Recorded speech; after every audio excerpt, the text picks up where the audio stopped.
All right, everybody, welcome back to the gym. We're gonna hit some legs today, but since it's a little bit later in the day and I've been sat at my computer for a few hours, energy's a little down, and it's a great time for us to introduce our sponsor for the day. Not that it comes as much of a surprise to anyone, but today's video is brought to you by GNC. More specifically though, they just came out with Beyond Raw Lit Jolly Rancher flavor pre-workouts, so we're gonna give that a try today, especially given that we're not at full energy, so it seems like a good time to do it. And if it's anything like the Girl Scout protein powders, they're going to taste exactly like Jolly Rancher. Watermelon's kind of my favorite Jolly Rancher flavor, so I feel like I have to try that one. It smells like a watermelon Jolly Rancher. I'll give it that. All right, you're supposed to do 1 scoop per 8 ounces of water. No spilling allowed. Whoa, that's actually really cool. Like the powder is white, but when you get it in there, it turns watermelon colored. When I looked into the thing, I wasn't expecting that it was gonna be a white powder. Oh my God, I almost just spilled it everywhere. That would have been bad. Make sure your cap's on tight. I accidentally didn't have this fully pressed in, making a protein shake one time. It was bad news. The protein shake ended up pretty much everywhere except for the bottle. So, not recommended. This will give us a little bit of an energy boost. It's got some caffeine in there, but it's also got kerosene beta-alanine, micronized creatine, caffeine, LEV ATP, Neurofactor. Those are some active ingredients in there that help to fuel your workout. Dude, that's magic. It actually went from like a white powder to this. All right.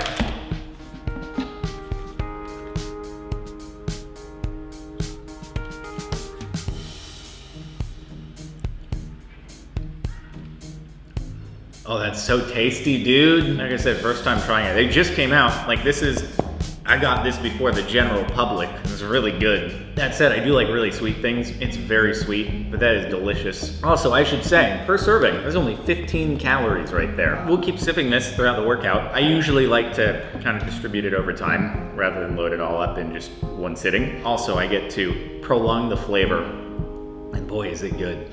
So yeah, let's jump into some legs, and hopefully I'll be able to get my energy up with this. I'll try not to do the exact same things as I was doing in the last one with Dustin. Throw in a bit of new stuff here and there. I'll show you what I've been doing lately now that the home gym's been up and running for 4 or 5 months, and I've kind of gotten into the routine of what I'm doing. And I should say, if you're interested in grabbing some Beyond Raw Lit Jolly Rancher flavor for yourself, link in the description should you choose to check it out after you're done here.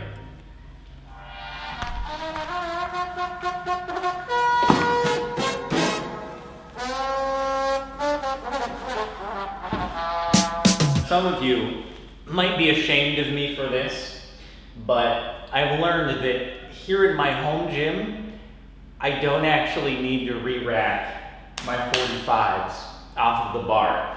I can kind of just keep them there, and it works for a whole bunch of my exercises, and nobody has to worry about it because I'm the only one here using it. I can just leave it here, and then if I want to do my deficit deadlifts, I can do that, and then I can just transfer it over to the squat rack, because we're going to start off with squats, because that's what we always do on leg day. Squats is what I almost always start off with on leg day. Sometimes I'll start off with some cleans, but after I do that, it always weighs down on my energy, and then I'm not going to be able to do as many squats. So usually, it's just good to start off with a big compound lift, and then move into everything else after that. So oftentimes I'll warm up just a little bit over here on the deadlift platform, just using the bar, because I have 2 barbells. It's easier if somebody else comes over, and this way I don't have to take the 45s off, just get the form, get the range of motion in my legs. The clips on the barbell are Olympic lifting clips, so they actually weigh 2.5 kilos a piece, or a little over 5 pounds each, so that means that it adds just about 10 pounds, even though all you're seeing is the barbell and the 45. So good way to kind of train things a bit. You get me in the habit of feeling like heavier is actually lighter. These are the clips. They are absolute units. I carried the box in and I was like, why are these so ridiculously heavy? Because I'm used to clips like these, which probably weigh like half a pound or a pound or so. But you can clamp these by turning this part onto the actual plate so that the plate doesn't wobble around. And it just makes it much more secure and less noisy when you're just bringing the weight back down to the ground. They also add that extra weight in and it's just like I've been trying to get used to that. This is my new 135, even though it's closer to 145 really. So we'll start off with a set at 145, do 10, and sort of go from there. I haven't really been going all that heavy, to be completely honest, which feeds into the Jardon skips leg day meme. I guess even though every third day for me is a leg day, I haven't stretched myself quite as far. I've just been focusing more on doing 10 reps in each set instead of trying to go heavier. Yep. There's our start. Probably won't be talking as much as we go up. Now from the squats, I also superset into a calf raise. This is gonna seem like the jankiest calf raise of all time, but I don't have any dedicated cable machines or anything like that that weight down your shoulders and have a platform for you to do calf raises on. So instead, I use the base of this thing here. I hold a 40-pound dumbbell and I do calf raises that way. You gotta do what you gotta do. And everybody seems to say that I have no calves, which again, calves are highly genetic. Aside from a small margin, you're kind of stuck with what you got, but still, it doesn't hurt to add a superset in. I'm not pulling myself up by where my hand is holding. It's just for balance because maybe I'm just bad at balancing, but I find it semi-difficult to keep stable on one tiptoe on this tiny little platform. So there we have it. That's usually what I'll start my leg days with.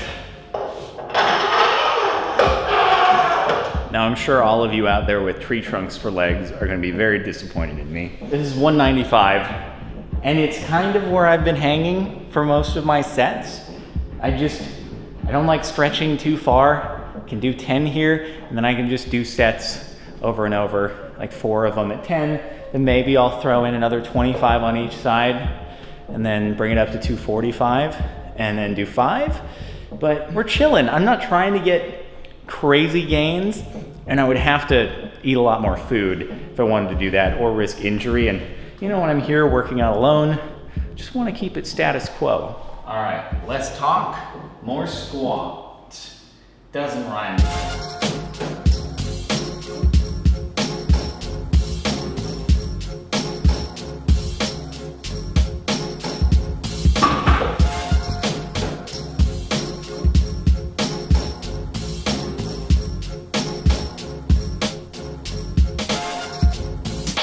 Has my squat gotten weaker over quarantine?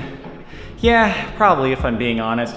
But at the same time, when I was going to the gym every day, part of that is being motivated by seeing other people.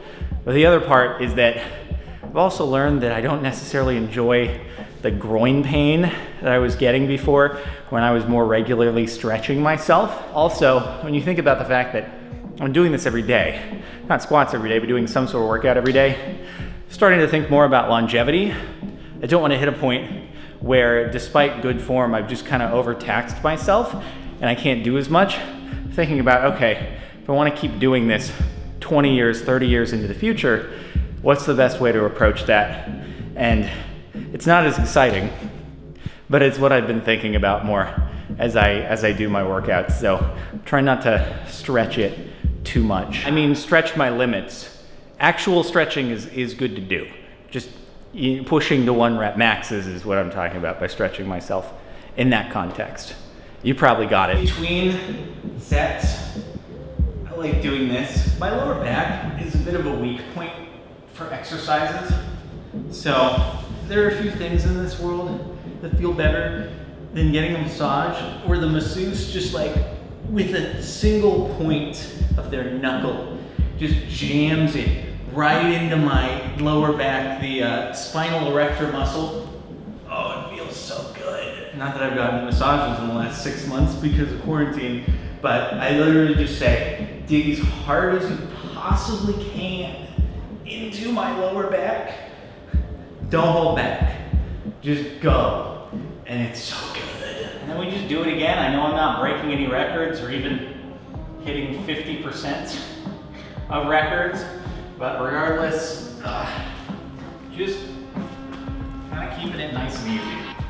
I know you're 12 and you're lifting more. It's fine.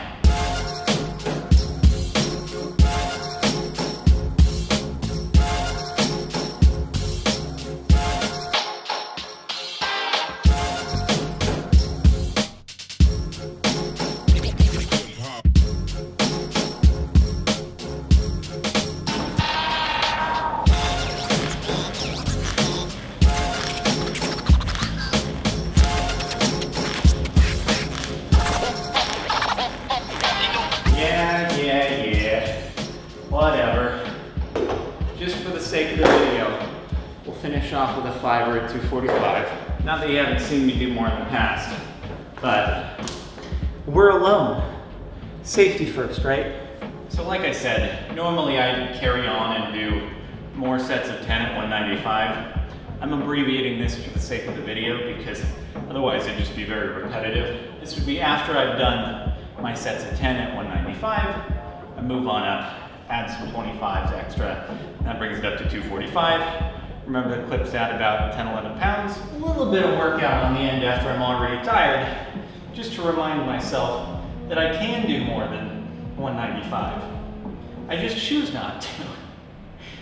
That's the only reason.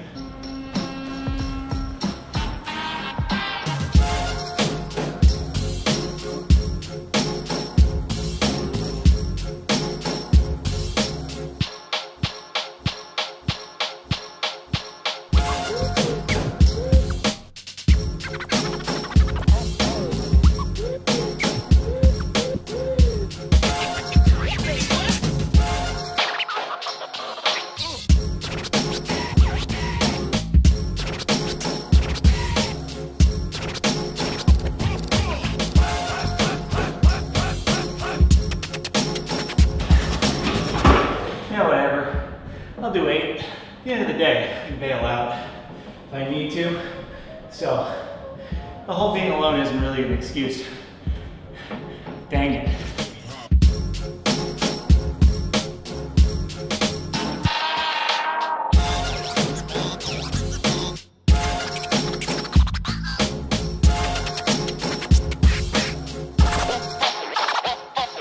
In case it wasn't clear, over on the calf raises, I'm going for 15 reps on my sets, just to get a little bit more of a burn. That's one where I would never really go for just a 5-rep set. It feels like, and I have no scientific evidence to back this up, but it feels like that's a better exercise, just to go hard on the reps and not focus quite as much on how much weight you're adding, whether it's on your shoulder with a cable machine or with a dumbbell or however you're doing them.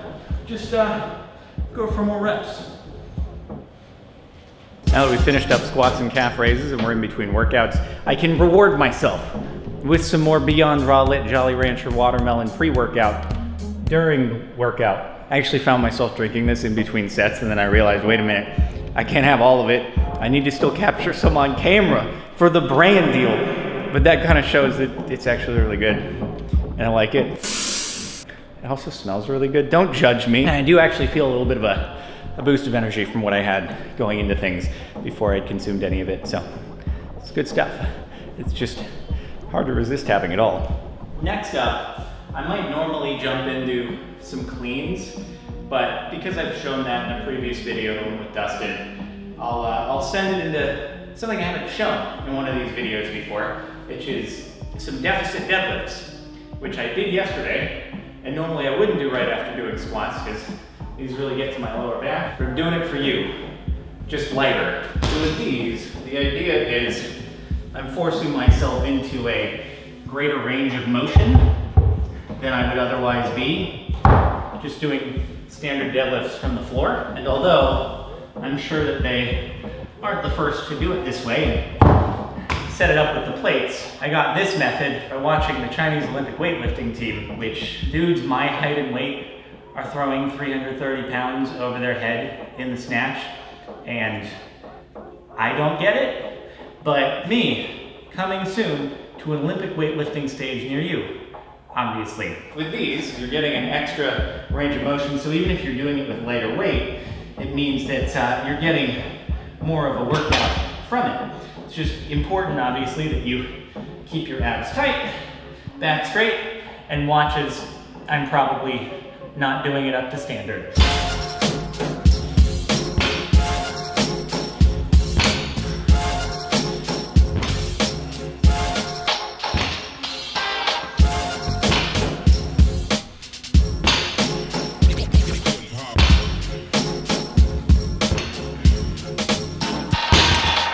Take off the shoes for these because the weightlifting shoes aren't entirely helpful for deadlifts. They're better for squats, they're better for doing Olympic lifts, things like that. But for this, you want your feet flat on the ground. Sometimes I'll be too lazy or forget to take them off, but ideally, you want as flat a surface as possible. And from there, whatever my second exercise is, regardless of if it's this or if it's a clean, I'll generally just go into some either light or body weight lunges. I don't like to do a hard superset with my big compound lifts because I want the focus to be on the form and the weight of the compound lift. And so if I'm tiring myself out a bunch in between each set of that, then it leaves a lot of room for me to potentially screw up my form, hurt myself, and I don't want to do that. It's not my priority. So I do this just really to keep my heart rate going, make it so I don't have, as I lose my balance, as much of a rest as I might otherwise. But again, the focus is really more so on the first of the two items in the superset as I lose track of how much I'm doing here. Probably 10. 2 5-pound change plates on each side. Bring it up to 165, which again, not a lot. I'm very well aware. But because I did these yesterday and we're coming off of just having done squats, we're kind of keeping it a little easier than we might otherwise. Excuses, I'm great at them, and you probably see right through them.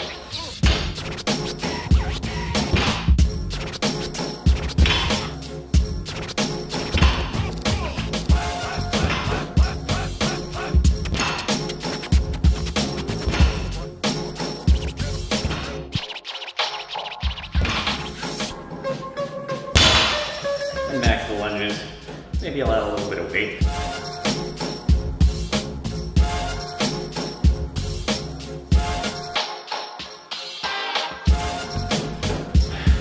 There we go. That would be 2 out of 4, although I might abbreviate it down to 3, just for the sake of the video. One more superset.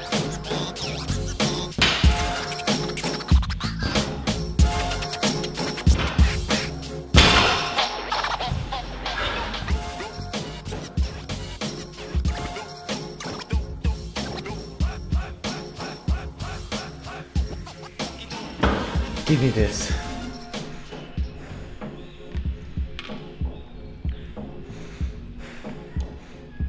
Yep, that'll do it. That'll do it. Whew. All right, from here, we're gonna move into our abs. That's always what I finish up a day by doing, is a superset of 2 different ab workouts. Kind of have a 3-day cycle on it. This will be my leg day cycle, which is a standing ab roller mixed with some simple decline crunches right here. And sometimes I'd add in a 3rd leg set, but because we did squat and a deadlift, which are both bigger compound exercises, I don't want to stretch it out too much. Stretch out my limits, not that. Standing ab wheel isn't exactly an exercise I'd encourage you to just go for off the bat. I mean, there's not really any danger. The worst you do is you just kind of face plant. It's easy enough to start off by just doing it on your knees. I would get my pad. You're gonna want a pad for that. Have it over there, and you can just roll out that way. But if you ever get to the point where that feels too easy, then the next step is to do it from standing. And I do this on my leg day because it really starts to get my shoulders as well as my abs.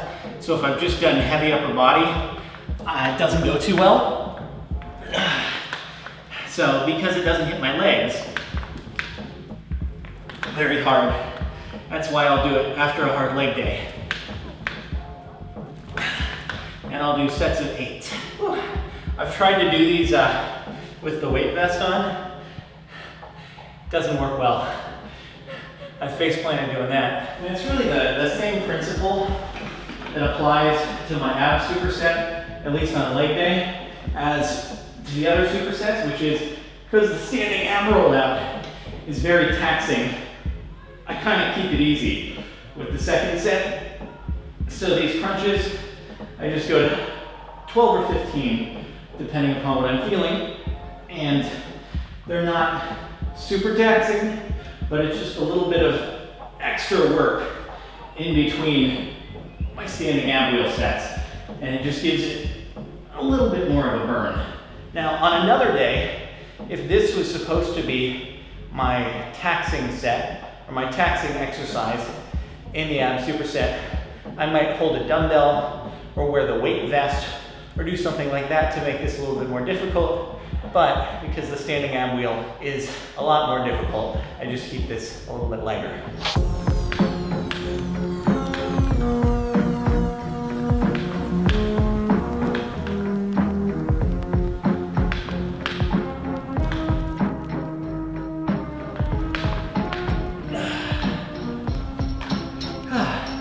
My face gets so red on these. Whew.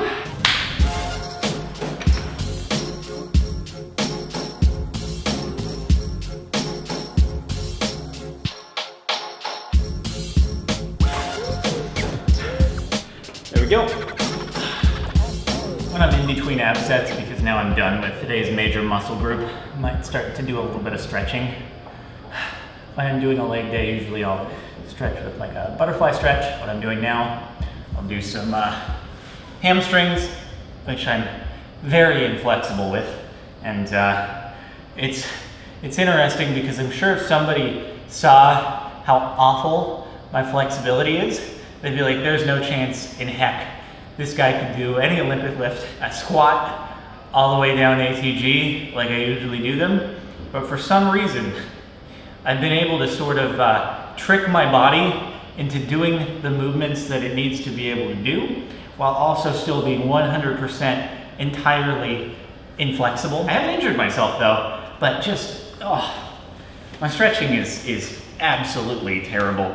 And it's funny, going into the start of the year, doing this thing with GNC, they were like, what are some things that you might want to work on throughout the year? And I was like, well, you know what, my stretching is absolutely terrible. And that was actually something that, as part of our partnership, we were going to be working on, except obviously the world had other plans, but maybe there will still be a chance for me to have someone help me more with stretching at a later date. Hey, back when I was in like 4th and 5th grade and doing gymnastics, I could palm the floor with both hands during a hamstring stretch. I could do middle splits. I could never do side splits, but I was actually reasonably flexible. And then since then, it all sort of went downhill. Also, the worst one, you know, the touching your hands behind your back one? Watch this. Ugh.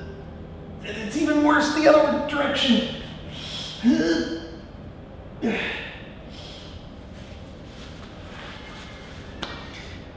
Not good at all. Even if I can lift more weights than some of you, you're probably way more flexible than me, so congratulations. And that, you don't need a home gym to work on. You can do that on your own.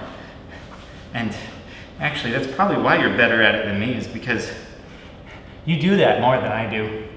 I'm the worst. Stretch better than me, okay? Do as I say.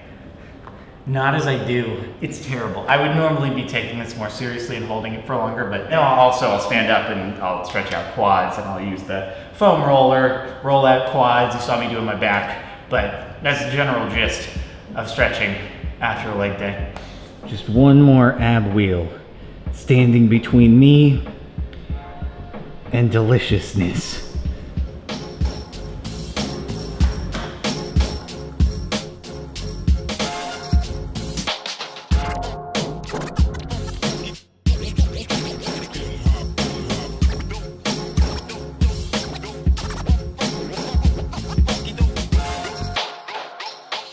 That's a wrap for today's leg day.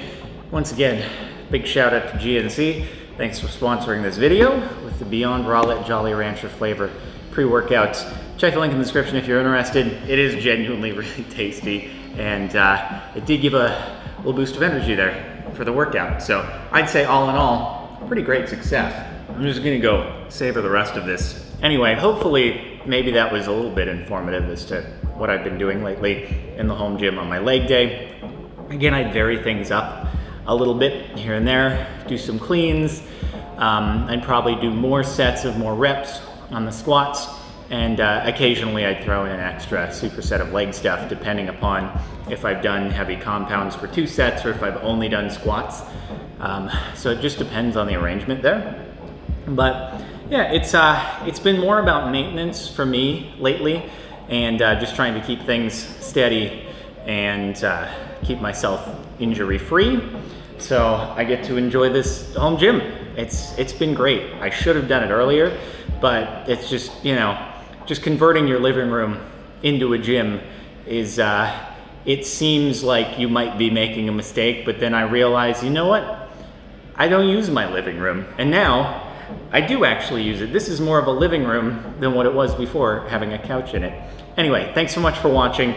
Like if you liked, check the playlist if you want to catch more workout stuff, things of that nature. And I'm gonna go enjoy this more. I'll catch you later.